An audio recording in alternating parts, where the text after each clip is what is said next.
வணக்கம். தற்போது நம்மிடையே பொருளாதார நிபுணர் திரு ஆனந்த் சீனிவாசன் சார் அவர்கள் தான் இணைந்திருக்கிறார்கள். பேசி நிறைய விஷயங்கள் இருக்கு. பேசலாம். சார் வணக்கம். பொதுவா மத்திய பட்ஜெட்டுக்கு தான் ஒரு பெரிய எதிர்பார்ப்பு இருக்கும். ஆனா தமிழக வெற்றிக் கழகம் ஆட்சி அமைத்து முதல் பட்ஜெட் அப்படிங்கிறதுனால, மக்கள் மத்தியிலயும் தமிழக மக்கள் மத்தியிலயும் பெரிய ஒரு எதிர்பார்ப்பு இருந்தது அப்படிங்கிறத பார்க்க முடிந்தது. அ நீங்க நெறைய நேரங்கள்ல சொன்னீங்க, நிதிநிலை ரொம்ப மோசமா இருந்ததுனால சில விஷயங்கள அவங்களால செய்ய முடியாது. அதெல்லாம் சமாளிக்கிற மாரி இருந்தாலே ஒரு நல்ல விஷயம் தான் அப்படின்னு நெறைய இடங்கள்ல நீங்க சொல்லியிருந்தீங்க. இந்த பட்ஜெட்ட நீங்க எப்படி பார்க்குறீங்க?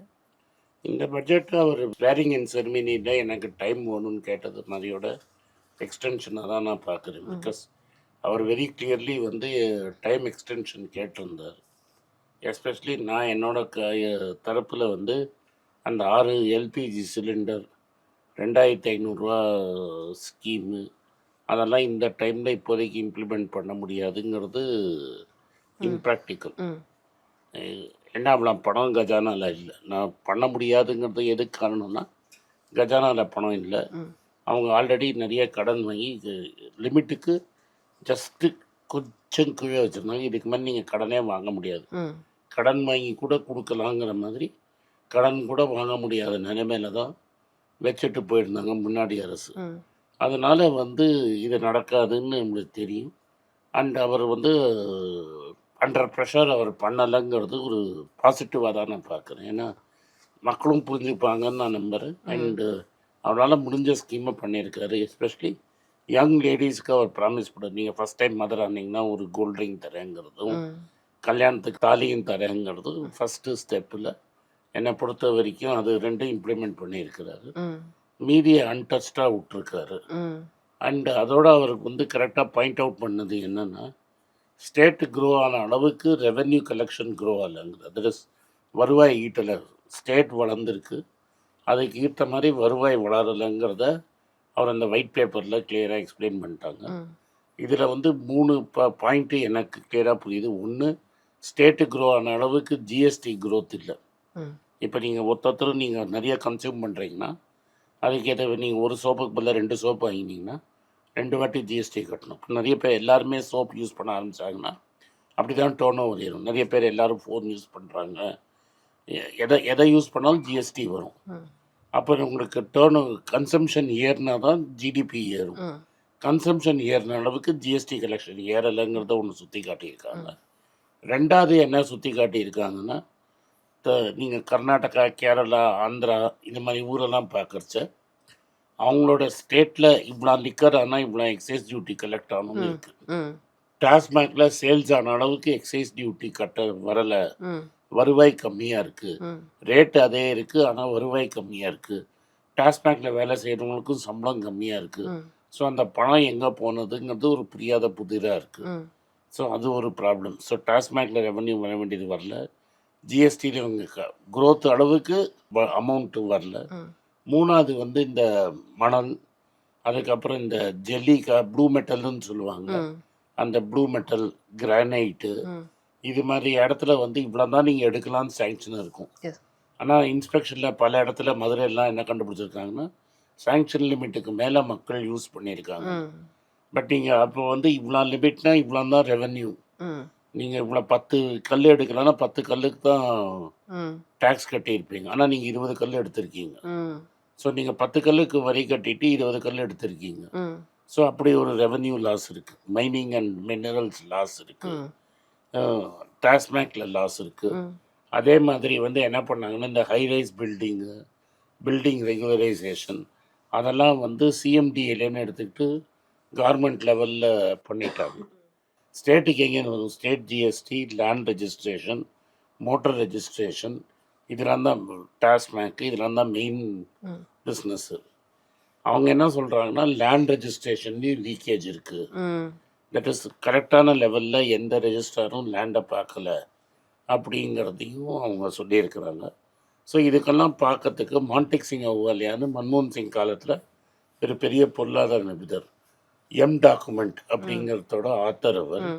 எம் டாக்குமெண்ட் மூலமாக தான் இந்தியாவோட ரிஃபார்ம்ஸே 91 ஸ்டார்ட் ஆரம்பிச்சது. அவர் தலைமையில் அந்த டைமில் எக்ஸ்பர்ட்டாக இருந்தவங்க 4-5 பேரை வச்சு ஒரு தனி கமிட்டி போட்டு ஸ்டேட் அதோட வருவாயை மக்களுக்கு வலிக்காமல், சாணக்கியன் இடத்துல சொல்லுவான், ஒரு பூவில் வந்து தேன் இருக்குன்னா பூக்கு வலிக்காமல் அந்த தேன் எடுக்கிறது தான் வண்டோட சீக்ரெட்டு. ம். அதனால் மக்களுக்கு பெருசாக லோடு தெரியாமல் இப்போ மினரல்ஸில் வந்து உங்களுக்கு தெரிய போகிறதில்ல. பெரிய அரசியல்வாதி க்ளோஸாக இருக்கிறவங்க தான் அடிச்சுட்டு போகிறாங்க. அவங்கள்ட்டலாம் கரெக்டாக பணம் கலெக்ட் பண்ணுறது, டாஸ்மாக்லேன்னு வந்த வருவாயை கரெக்டாக கவர்மெண்ட்டுக்கு போச்சு. ஜிஎஸ்டியை கட்டாமல் பல பேர் வியாபாரம் பண்ணுறாங்க. அதை டைட்டன் பண்ணாலே ஸ்டேட்டோட வருவாய் ஏறுங்கிறத அவர் நினைக்கிறாங்க, இந்த கவர்மெண்ட்டில் நினைக்கிறாங்க. அதை எப்படி பெட்டர் பண்ணலான்னு அவர் அட்வைஸ் கேட்டிருக்காங்க. ஒரு கமிட்டி ஆஃப் மெம்பர்ஸ் இருக்காங்க. இன்றைக்கி நான் பார்த்த வரைக்கும் நான் ஃபுல்லாக கவனிக்கலை. பட் இன்னொரு வந்து எக்ஸ்பென்ஸ் எப்படி குறைக்கலாங்கிறதுக்கு தனியாக ஒரு கமிட்டி ஒன்று போட போகிறாங்க. ஓகே. ஸோ ஒன்று வந்து இன்கம் எப்படி ஏற்றுறது, இன்னொன்று எக்ஸ்பென்ஸ் எப்படி கம்மி பண்ணுறதுங்கிறதுல பட்ஜெட்டை பெட்டராக பேலன்ஸ் பண்ண முடியும். ஏன்னா இதே மாதிரி ட்ரெண்டு போச்சுன்னா உங்களால் பவரே ப்ரொடியூஸ் பண்ண முடியாது. தமிழ்நாட்டில் வந்து டான்ஜெட்கோங்கிறது லாஸில் ஓடிட்டுருக்கு. ஸோ இந்த லாஸை நீங்கள் கவர் பண்ணணும்னா நீங்கள் வந்து ரிஃபார்ம் பண்ணி ஆகணும். இப்போ நீங்கள் ரிஃபார்ம் பண்ணலைன்னா பின்னாடி நலத்திட்டங்களே கொடுக்க முடியாத மாதிரி போயிடும். கவர்மெண்ட்டோட டேக்ஸ் கலெக்ட் பண்ணுறாங்களே ஓன் ரெவென்யூ, அதில் ஆல்மோஸ்ட் பாதி வந்து வட்டி கட்டுறதுக்கே போயிடுது. ஸோ வட்டி, பென்ஷன் அண்ட் சம்பளம் கட்டுறதுலேயே முக்கால்வாசி காசு போயிடுச்சு. ஸோ இந்த எப்படி இதெல்லாம் குறைக்கிறது அப்படிங்கிறதுக்கு ஒரு கமிட்டி போட்டாங்கன்னா அது நல்லாயிருக்கும். எப்படி ரெவென்யூவை கூட்டுறதுங்கிறதுக்கு ஒரு கமிட்டி போட்டிருக்காங்க ஆல்ரெடி. இந்த ரெண்டாவது கமிட்டி டெஃபினட்டாக போடுவாங்கன்னு நான் நம்புகிறேன். போட்டாங்கன்னா டெஃபினட்டாக ரிசல்ட் வரும். நிச்சயமா. இப்போ நீங்கள் அந்த கமிட்டி போட்டிருக்காங்கன்னு சொன்னீங்க இல்லையா, வருவாயை வந்து இன்க்ரீஸ் பண்ணுறதுக்கு. அந்த மாதிரி கமிட்டி வந்து ஏற்கனவே வந்து திமுக அரசாங்கம் இருக்கும் பொழுதே போடப்பட்டுச்சு அப்படிங்கிறது பார்க்க முடியுது. அப்படிலாம் கிடையாது. சரி, அதையும் காங்கிரஸ்லேருந்து கடன் வாங்கினது. அது எப்படின்னா ரகுராம் ராஜன், பீட்டர் டஃப்லோ, அபிஜித் பானர்ஜி, அரவிந்த் சுப்பிரமணியன், எஸ்னா நாயன் வச்சு ஒரு கமிட்டி போட்டாங்க. அந்த கமிட்டி வந்து பிடிஆருக்கு அட்வைஸ் பண்ணிட்டு இருந்தோம். பிடிஆரையே வந்து ஒரு ஏன்னு நம்மளுக்கு தெரியாமல் பிடிஆர் நல்லா வேலை பண்ணிட்டு இருந்தார் ஃபைனான்ஸ் மினிஸ்ட்ரியில்.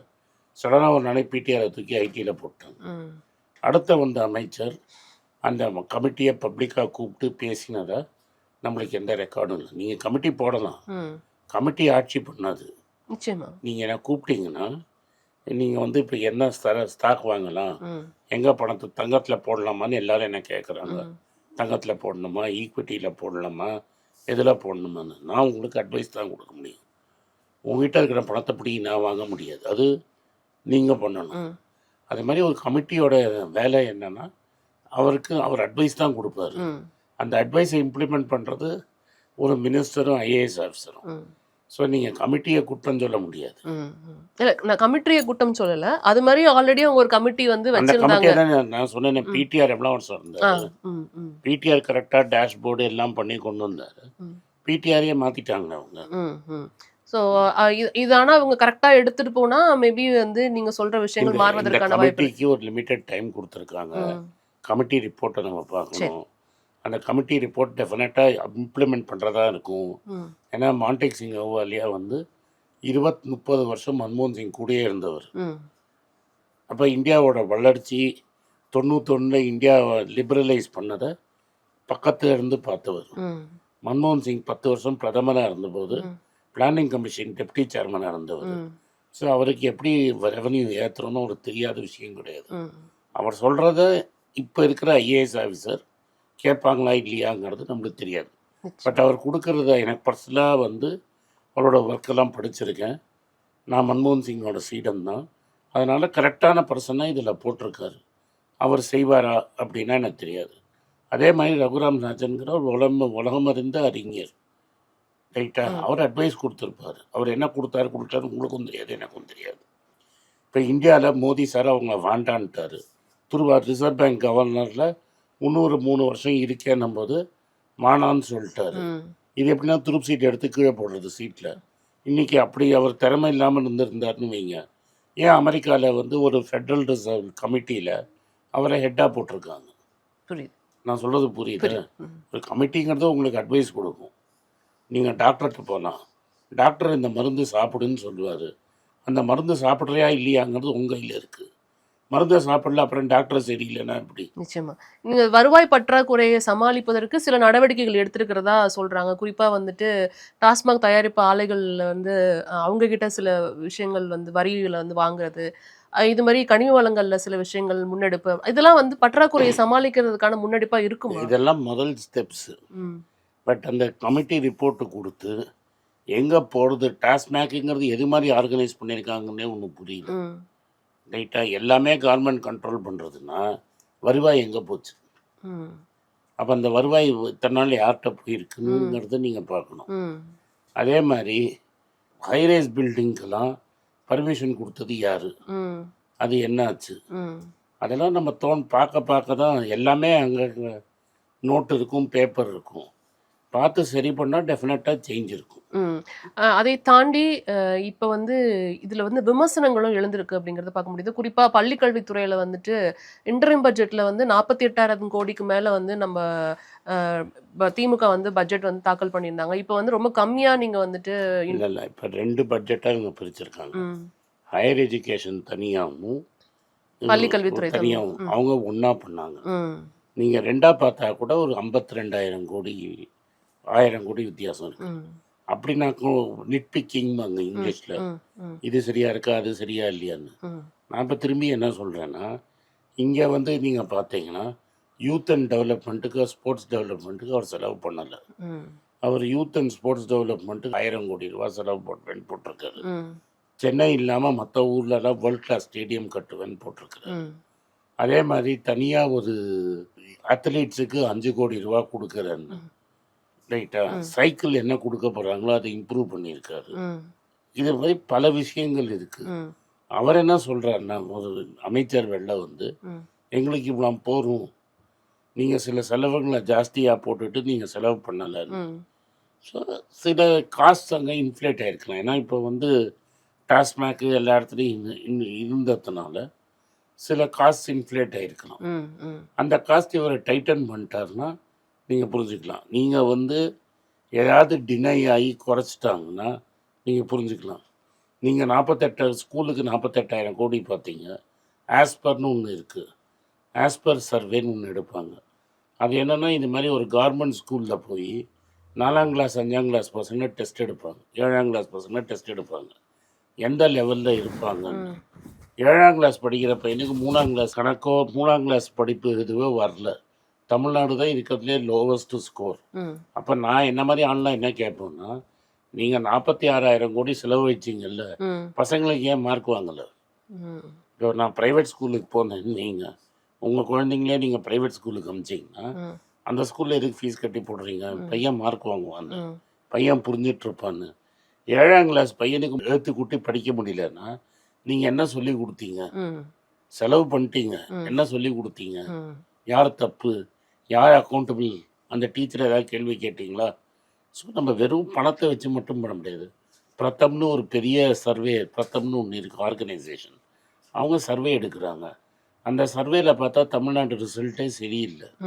ஏன் அந்த ரிசல்ட் சரியில்லைன்னு யாரும் இப்போ நான் கேட்கல. நான் என்ன சொல்கிறேன்னா, நான் இப்படி பேசினா அப்படி பேசணும். அவங்க என்ன சொல்கிறாங்கன்னா, எங்களுக்கு இவ்வளோ பணம் போகும்னு. எப்போ எதிர்கட்சிகள் சொல்லணும்னா, இப்போ நீட்டுனால 3 பேர் சூசைட் பண்ணிக்கிட்டாங்க. அது மாதிரி ஏதாவது ஆச்சுன்னா நீங்கள் டெஃபினட்டாக பேசலாம்.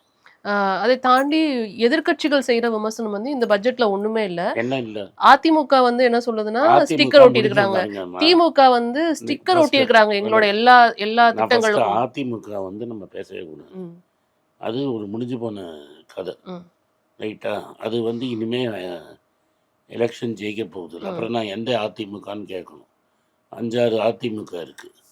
ஸோ அதிமுகவை இன்னைக்கு நம்ம சீரியஸாக எடுத்துக்கூடாது. ஓகே, ரைட்டா? ஸோ எடப்பாடி சார் ஏதோ சொல்லணும், நியூஸில் வரணுங்கிறதுக்காக பேசியிருக்கிறார். அதை விட்டுருங்க. நீங்கள் ஸ்டிக்கர் ஒட்டியிருக்காங்க, என்ன வேணால் பேசலாம்.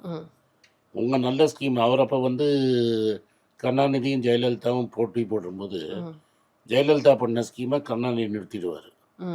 கருணாநிதி பண்ணதை ஜெயலலிதா நிறுத்திடுவாங்க. கீரியும் பாம்பு மாதிரி அடிச்சிருக்காங்க. அவங்க சொல்கிறது உதயநிதி சார் சொல்கிறது உண்மையாகவே இருக்கட்டும். அப்படின்னா என்ன, அவர் பண்ண நல்ல ஸ்கீமை இவர் கண்டினியூ பண்ணியிருக்காரு. ஒரு அரசியல் வெறுப்பு இல்லாமல் இந்த ஸ்கீம் நல்லா இருக்குன்னா ஸ்கீம் நல்லா இருக்குது. நீங்கள் வந்து இந்த ராஜன் கமிட்டி ஒன்றும் பண்ணலைன்னு சில பேர் சொல்கிறாங்க. இந்த ராஜன் கமிட்டி சொல்லி தான் பிரேக்ஃபாஸ்ட்டுக்கு ஸ்கூல் காலை சில்ட்ரன் உணவு பிரேக்ஃபாஸ்ட் திட்டம். பண்ணாங்க. ம். அதை வந்து முதலமைச்சர் ஸ்கீம்னுங்கிறத இவர் பெருந்தலைவர் பேர் வச்சிருக்கிறாரு. ம். அந்த ஸ்கீமை கண்டினியூ பண்ணியிருக்கிறாரு. ம். அதான் பேரை மட்டும்தான் எல்லா திட்டத்துக்கும் மாற்றம் பண்ணியிருக்கிறாங்க. எல்லா திட்டத்துக்கும் மாட்டல. இவர் தாலி கொடுக்குறேன்னு சொல்லலை. ம். இவர் வந்து யூத்துக்கு 5 கோடி கொடுக்குறேன்னு சொல்லலை. இவர் பெட்டர் சைக்கிள் கொடுக்க எப்படி வேணால் ஏதாவது ஒன்று குத்தம் கண்டுபிடிக்க முடியலன்னு ஏதாவது ஒன்று சொல்லணும். இல்ல அவங்க தரப்புல இருந்து வைக்கிற விமர்சனத்தை உங்க முன்னாடி வச்சிடுறேன். இந்த திட்டம் எல்லாம் நாங்க ஏற்கனவே பண்ணிட்டு இருந்ததுதான். சரி பேரை மட்டும்தான் மாத்திருக்கீங்க. சரி அப்போ நாங்களே வந்தா நான் நாங்க வந்து ஒரு 8000 ரூபாய் கூப்பனை கொடுத்திருப்போம், எல்லாம் என்ன பண்ணிருப்போம். சைக்கிள் ம். எந்த சைக்கிள் கொடுத்துருப்பீங்க? ம். நீங்கள் என்ன சைக்கிள் கொடுத்தீங்க? சரி நம்ம வந்து அரசியல் பேச வேணாம்னு நினைக்கிறோம். கோவிலில் இருக்கிற பணத்தை எடுத்து நீ கல்யாண மண்டபம் கட்டியிருக்க. எதுக்கு கல்யாண மண்டபம் கட்டணும்? கோவிலில் மக்கள் எதுக்கு பணம் கொடுக்குறாங்க? நீங்கள் 3 வேளை பூஜை பண்ணணும், கரெக்டாக அங்கே வேலை செய்கிறவங்களுக்கு சம்பளம் கொடுக்கணும், அதுக்கு தான் வச்சுருக்கணும். அங்கே இருக்கிற பணம் எடுத்து மற்ற கோவிலில் செய்யணும். நீங்கள் இன்ஃப்ளேட்டட் ப்ரைஸில் வெளியில் டெண்டர் கொடுக்கறதுக்கு கோவில் பணத்தை கொடுத்தாங்க, ம். ம். ரைட்டுங்களா? நம்ம அதை அப்படி தான் கேட்கலாம். இப்போ நம்ம அது பேசப்படுறதில்லை. நீங்கள் சப்ஸ்டான்ஷியலாக வந்து அவர் கடனை குறைப்பேன்னாங்க. ம். கடனை 600 கோடி குறைச்சிருக்கிறாரு. நீங்கள் பண்ண நல்ல ஸ்கீம் 600 கோடி கடன் குறைந்து இருக்கு. குறைஞ்சிருக்குன்னு டெஃபினட்டாக சொல்லியிருக்கிறார். 690 கோடி ரூபாய் ம். ம். கடன் கம்மியாக வாங்குவேன். ம். திமுக சொன்னதுலேருந்து நான் 690 ரூபா கடனை குறைப்பேன் அப்படின்னு சொல்லியிருக்கிறாரு. ம். நீங்கள் வந்து இப்போ மெட்ரோ வந்து ஜெயலலிதா காலத்தில் ஆரம்பிக்கப்பட்டது, அதனால இது ஜெயலலிதா ஸ்கீம் ஐட்டமாக ஆகிடாது. சென்ட்ரல் கவர்மெண்ட் காசு போட்டிருக்காங்க, ஸ்டேட் கவர்மெண்ட் காசு போட்டிருக்காங்க. இப்போ உலகத்தில் எல்லா இடத்துலையும் மெட்ரோ இருக்குது, இந்தியாவிலேயும் மெட்ரோ இருக்குது, தமிழ்நாட்டிலையும் மெட்ரோ வந்திருக்கு. இப்போ நீங்கள் வந்து ஒரு ஃபேஸ் 2 ஃபேஸ் 3 கொடுத்துருக்கீங்க, ம். அந்த முடிஞ்சிடுச்சு. இப்போ அவர் என்ன பண்ணுறாரு, அதை வந்து உன்னை வந்து சுகுவாச்சத்திரம் வரைக்கும் இழுக்கிறாரு. ம். ஸ்ரீபெரும்புதூர் போய் ஸ்ரீபெரும்புதூர் தாண்டி காஞ்சிபுரத்துக்கிட்ட ஆல்மோஸ்ட் போயிடுச்சு. மேபி ஒரு காலத்தில் காஞ்சிபுரம் வரைக்கும் போகுமா, அது வரைக்கும் மெட்ரோவை கொண்டு போகிறாரு. கிளம்பாக்கத்தில் போய் நீங்கள் சொல்லணும்னா சொல்லலாம், ஊருக்கு வெளில எங்கேயோ நீங்கள் கொண்டு போய் பஸ் ஸ்டாண்ட் கட்டிட்டீங்க. இப்போ நான் முன்னாடிலாம் பாரிஸ்லேருந்து பஸ்ஸில் போயிட்டு இருந்தேன், அப்புறம் கோயம்பேட்லேருந்து பஸ்ஸு போனேன். இப்போ நான் இங்கேருந்து கிளம்பாக்கம் போகணுன்னா நான் இங்கேருந்து 4 மணி நேரம் 3 மணி நேரம் போனால் தான் கிளம்பாக்கத்துக்கே போக முடியும். இப்போ பஸ் ஸ்டாண்டை வந்து கிளம்பாக்கத்தில் வச்சுருக்கீங்க, அங்கே ரியல் எஸ்டேட் பிஸ்னஸ் பண்ணியிருக்காங்க சில பேர், அதுக்கு அங்கே வச்சுருக்கீங்க. இப்போ என்ன பண்ணியிருக்கிறாரு, சென்ட்ரர்கிட்ட சொல்லியிருக்கிறாரு, ஏர்போர்ட்டோட நிறுத்தாதீங்க, ம்.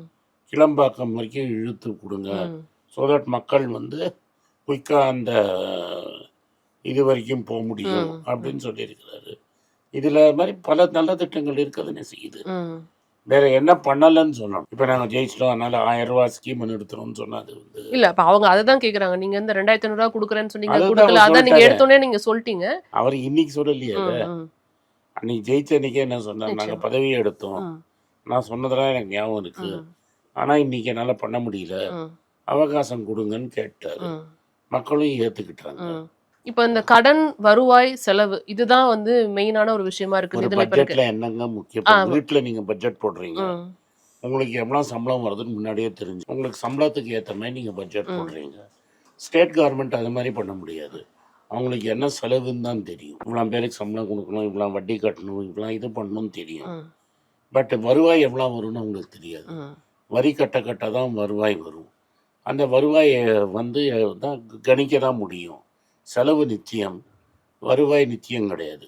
ஆனால் தனிமனிதர் பட்ஜெட் போடுறச்ச வருவாய்ங்கிறது வந்து நிச்சயம். உங்களுக்கு இவ்வளோ சம்பளம் கிடைக்குங்கிறது தெரியும், ஆமா. அதை வச்சு நீங்கள் செலவு பண்ணுறீங்க. ம். ஆனால் ஸ்டேட் கவர்மெண்ட் பட்ஜெட் போடுறச்ச ம். எனக்கு எவ்வளோ வரும்னே தெரியாது. ஏன்னா வரது கெஸ் தான் பண்ண முடியும். ம். ம். ம்.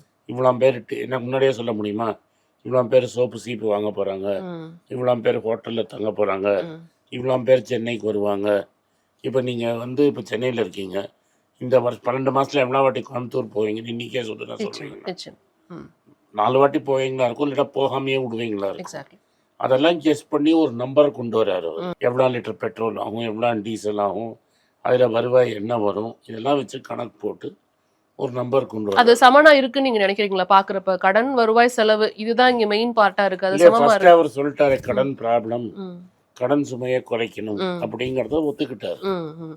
அந்த கடனை அடைப்பதற்கான வழி இந்த பட்ஜெட்ல இருக்கு. ஏன்னா $1.5 trillion நோக்கி 2036 ஒரு $1.5 trillion கடனை சொல்றாங்க. ஜீரோ இல்லை, நீங்கள் கடன் ஜீரோ ஆக்குற மாதிரி ஜீரோ ஆக்க முடியாது. ஸ்டேட்டோட கடன் ஏறிட்டே போகும். ம், ஸோ கடனை நீங்கள் வந்து பர்சன்டேஜ் ரெண்டுவாக பார்க்கணும். ம், பர்சன்டேஜ் ஆஃப் ஜிடிபி கடன் எவ்வளோ இருக்குது, ம். உங்கள் டேர்ன் ஓவருக்கு பர்சன்டேஜ் எவ்வளோ இருக்குது, ம், இது ஒரு 30% இருக்குது. ம், 10 வருஷத்தில் டேர்ன் ஓவர் 1.5 trillion ஆச்சுன்னா ம், அதில் 25% உங்கள் கடன் இருக்கான்னு பார்க்கணும். ரெண்டாவது, உங்கள் வருவாய் எவ்வளோ, ம், அந்த வருவாயில் எவ்வளோத்த நீங்கள் வட்டியாக கட்டுறீங்க, அது இந்தியாவிலேயே ஹையஸ்ட் லெவல் இப்போ தமிழ்நாட்டில் இருக்குது. அதை நம்ம குறைக்கணும்னா வருவாயை ஏற்றணும். அதுக்கு தான் கமிட்டியை போட்டாங்க. ம். இதை தாண்டி அறிவகம், அதுக்கு வந்து ஒரு AI தொழில்நுட்பம் சார்ந்த ஒரு இது தனி உருவாக்கணும், நகரமே தனி கட்டணும். நகரமே ஆமா. உருவாக்கணும். அதற்கு 5 கோடி இப்போ வந்து ஒதுக்கி அந்த இருக்கிறாங்க. 5 கோடிங்கிறது ஒரு ஃபீசிபிலிட்டி ஸ்டடி, ஒரு கமிட்டி போட்டு பண்ண போகிறாங்க.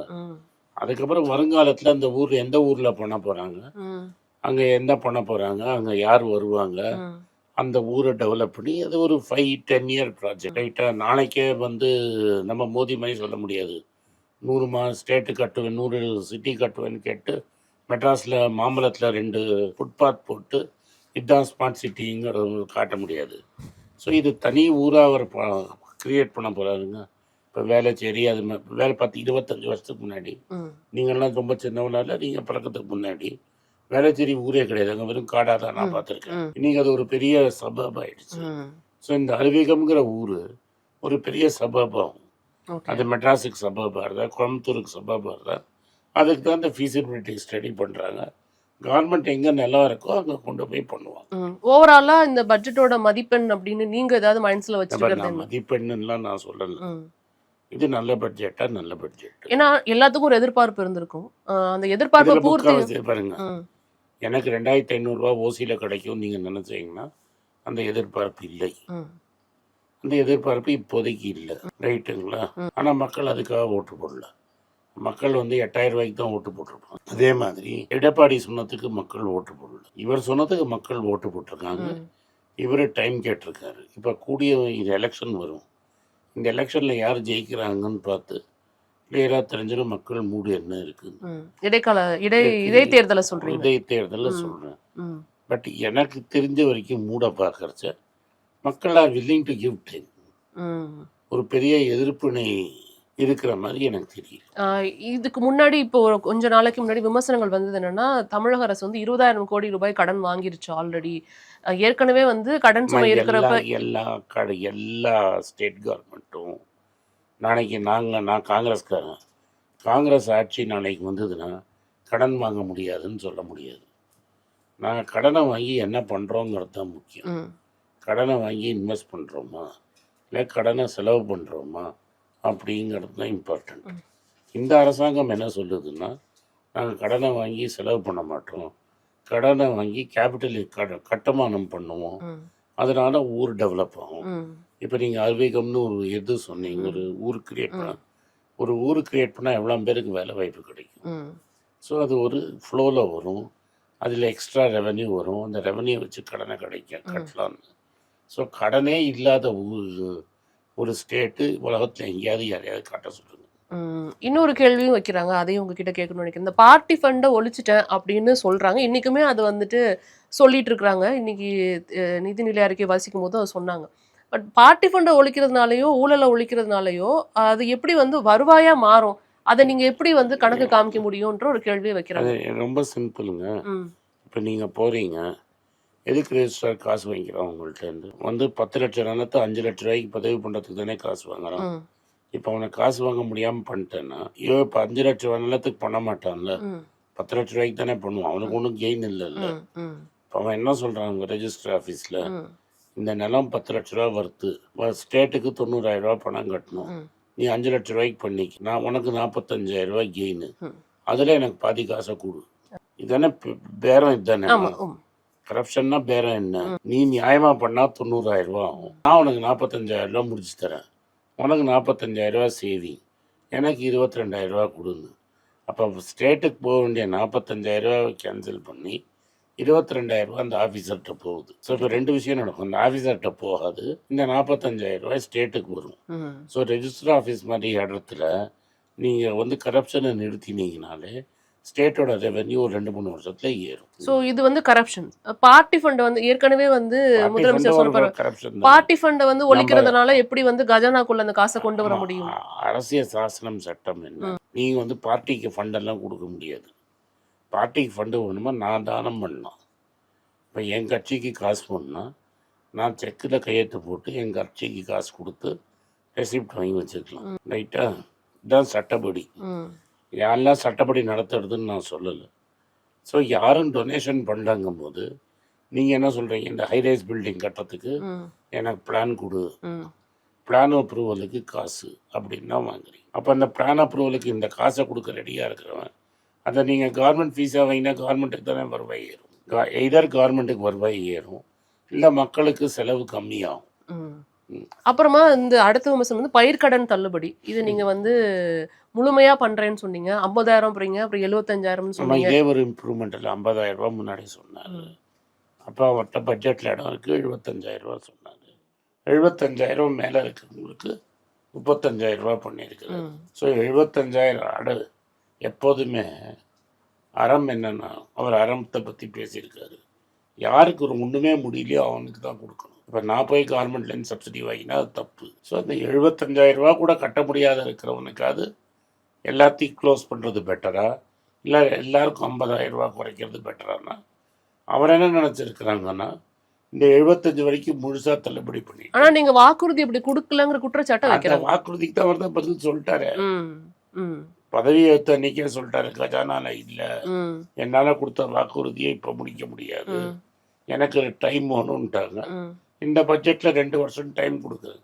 ஸோ அது மக்களுக்கும் அவருக்கும் இருக்கிற கான்ட்ராக்ட். அனாதப்பட்ட மோதியை ஜந்தர் மந்தரில் இறங்கி எல்லாரும் தாராறு பண்ணிட்டாங்க. நான் கடைசியாக பார்த்த வரைக்கும் நொங்கம்பாக்கத்தில் ப்ரொட்டஸ்ட் பண்ணுறதுக்கு ஒரு ஏரியா இருக்குது, அங்கே யாரையும் நான் பார்க்கல. மக்களுக்கு ஒரு எதிர்ப்பு இருந்தால் மக்கள் வெளில வந்து கத்துவானோ இல்லையா, அவ்வளோ. அதை தாண்டி இந்த பட்ஜெட்ல ஓவராலா நீங்க வந்து எதை ஹைலைட்னு சொல்லுவீங்க அப்படின்னு நான் தெரிஞ்சுக்கணும்னு நினைக்கிறேன். எனக்கு பிடிச்சது விஷயம், முதல் வாட்டி தமிழ்நாட்டில் ஒரு 50 வருஷத்தில் ஸ்போர்ட்ஸுக்குன்னு ஒரு பட்ஜெட் போட்டுறேன். நான் ஒரு ஸ்போர்ட் லவர். ஓகே. ஸோ ஸ்போர்ட்ஸுக்குன்னு ஒரு பட்ஜெட் போட்டிருக்காங்க, அது ஐ வெல்கம் தட். ரெண்டாவது, ஏஐ நோக்கி நம்ம பார்க்கணும். இல்லாட்டா நம்ம ஐடி இண்டஸ்ட்ரியில் இன்றைக்கி 20 லட்சம் பேர் நம்ம பசங்க வேலை செய்கிறாங்க. அவங்களுக்கு ஒரு ஃப்யூச்சர் வேணும்னா ஏஐ நோக்கி பார்க்கணும், ஏஐ டெவலப்மெண்ட் போகணுங்கிறது எனக்கு ஒன்று. நம்ம 1 ட்ரில்லியன் இருந்தால் போகாது. நம்ம வந்து தமிழ்நாடு வந்து காமராஜ் காலத்துலேருந்து எல்லாரும் ஒரு ரூட்டை ஃபாலோ பண்ணுறதுனால முன்னணி மாநிலமாக இருக்குது. காமராஜ் மாடலை இப்போ டிராவிடியன் மாடல் சொல்லிக்கிறதுக்கு பல பேர் வந்துட்டாங்க.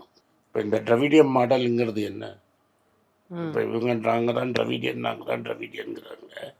இந்த டிராவிடியன் மாடலுங்கிறது காமராஜ் மாடல் நான் சொல்கிறேன். ஏன் காமராஜ் மாடல் நான் சொல்கிறேன்னா, ஃபஸ்ட்டு கல்வி முக்கியம்னு சொன்னது யார்? காமராஜ் தான். எல்லா செல்வந்தர்ட்டையும் போய் இப்போ எய்டட் ஸ்கூலுங்கிற கான்செப்ட் கொண்டு வந்தது யார்? காமராஜ் தான். மத்தியானம் மக்கள் பசங்க சாப்பிடணும், பசியில் இருக்குன்னு சொன்னது யார்? காமராஜ் தான்.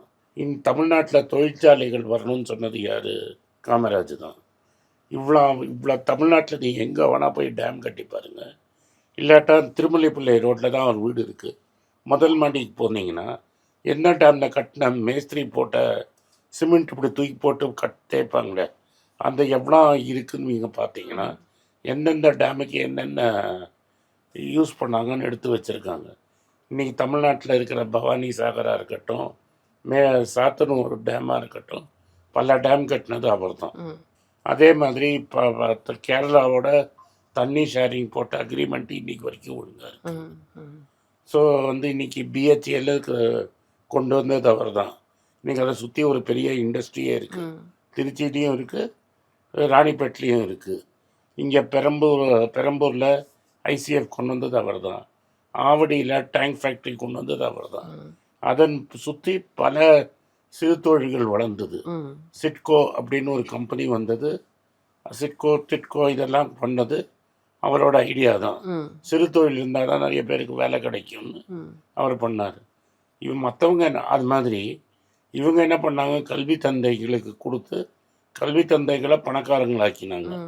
அவர் என்ன பண்ணாருன்னா, அழகப்ப செட்டியார் மாதிரி பெரிய செல்வந்தர்களை மக்களுக்கு ஃப்ரீயாக இப்போ நீங்கள் காரைக்குடி போனீங்கன்னா எங்கள் எல்லா வீட்லேயும் அழகப்ப செட்டியார் ஃபோட்டோ இருக்கும். அவர் சொத்தையே வந்து அங்கே ஸ்கூலாக காலேஜாக கட்டி மக்கள் ஃப்ரீயாக படிக்கணும்னு கொடுத்தாரு. அதே மாதிரி நீங்கள் கோயம்புத்தூர் வந்தீங்கன்னா சிஐடி, பிஎஸ்ஜி இது மாதிரி காலேஜ் இருக்குது. அது மாதிரி ஒருத்தர் வந்து இங்கே மெட்ராஸில் ஒரு காலேஜ் கட்டி கொடுத்தாரு. அவங்கெல்லாம் செல்வந்தர் என்ன பண்ணாங்கன்னா, எங்களுக்கு பணம் வேண்டான்னு கட்டி கொடுத்த காலேஜ். டிராவிடியன் மாடலில் என்ன பண்ணாங்கன்னா, அவங்களுக்கு வேணுங்கன்னு உங்களுக்கு காலேஜில் லைசன்ஸ் கொடுத்து 4 லட்சம் 5 லட்சம் கலெக்ஷன் பாருங்கன்னு கொடுத்தாரு. ரெண்டும் வேறு மாடல். ஆனால் செல்வந்தகிற ஸ்கூலு காலேஜ் ஆரம்பிக்க வச்சது காமராஜ் தான். ஸோ அந்த மாடலே நம்ம வழிபட்டு பெருசாகிடுச்சு. Okay okay. ஆனால் நம்ம சொல்கிறது என்ன, டிராவிடியல் மாடல் அப்படிங்கிறோம். அதுதான் விஷயம். நிச்சயமா. ஸோ நிறைவாக நான் இந்த கேள்வியோட முடிக்கணும்னு நினைக்கிறேன். எல்லாரும் எதிர்பார்த்தது, ஒரு காமனான பீப்புள் எதிர்பார்த்ததுன்னா, கடன் சுமை அதிகமாக இருக்குது, வட்டி கட்டுறதை வந்து தமிழக அரசாங்கம் குறைக்கிறதுக்கான நிவர்த்தனத்துக்கு ஏதாவது பண்ணுவாங்களா அப்படிங்கிறது தான் ஒரு பெரிய யோசனையாக இருந்தது, ஒரு காமன் மேனாக பார்க்கும் பொழுது. அது நிவர்த்தி ஆகுமா? நான் என்ன ஆனஸ்டாக கேட்டிங்கன்னா, கடன் சுமை பெருசாக குறையாது. ஆனால் நம்ம ஜிடிபி 1.5 ட்ரில்லியன் ஆகி நம்ம கடன் வாங்குறதை கம்மியாக பண்ணோன்னா டெஃபினட்டாக கட்டுக்குள் வந்துடும். அதை நோக்கி இந்த பட்ஜெட் இருக்கு. அந்த 1.5 ட்ரில்லியன் பட்ஜெட்டுக்கு நோக்கி இருக்கு. ஒரு சைடில் 1.5 ட்ரில்லியன், ஒரு சைடில் ரெவென்யூ ஏற்றுறாங்க, ஒரு சைடில் எக்ஸ்பென்ஸை குறைக்கிறாங்க. இந்த ட்ரெஜெக்டரியை 10 வருஷத்துக்கு கண்டினியூ பண்ணிங்கன்னா கடன் சுமைங்கிறது ரொம்ப தாங்கக்கூடிய சக்திக்கு வந்துடும். நிச்சயமா சார். உங்களோட நேரத்துக்கு ரொம்ப நன்றி sir. Thank you so much. Thank you. எல்லாருக்கும் வணக்கம். குழந்தைங்களுக்காக ஃபைனான்ஷியல் லிட்ரஸி, மணி ஃபார் நத்திங்னு 2வது பார்ட்டு. அண்ட் இதில் வந்து செக் எழுதுறது எப்படி, டெபாசிட் ஸ்லிப் எழுதுறது எப்படி, பணம் எப்படி வந்தது, பார்ட்டர்லேருந்து டிமானிட்டைசேஷன் வரைக்கும் எல்லாத்தையும் கவர் பண்ணியிருக்கோம். உங்கள் குழந்தைங்க அப் டு ஏஜ் 10, 12க்கு ரொம்ப யூஸ்ஃபுல்லாக இருக்கும். இந்த புக் இப்போதைக்கு ஒரு ஸ்பெஷல் ப்ரைஸில் 450 ரூபாய்க்கு கொடுக்குறோம். இதை யூஸ் பண்ணிக்கங்க. நன்றி, வணக்கம். moneypage.com வெப்சைட்டை சப்ஸ்கிரைப் பண்ணுங்கள். ஒரு வாரத்துக்கு 4 ப்ரீமியம் ஆர்டிக்கலும், ஃப்ரீ ஆர்டிகல்ஸ் ஒரு 10லேருந்து 15 நாங்கள் போடுறோம். இது சப்ஸ்கிரிப்ஷன் ஒரு மாதத்துக்கு 99 ரூபா தான். இங்கே சொல்கிற கான்செப்ட்ஸை கிரேட்டாக எக்ஸ்பேண்ட் பண்ணி போடுறோம். நீங்கள் படிச்சிங்கன்னா உங்களுக்கு யூஸ்ஃபுல்லாக இருக்கும். நன்றி, வணக்கம். வணக்கம்.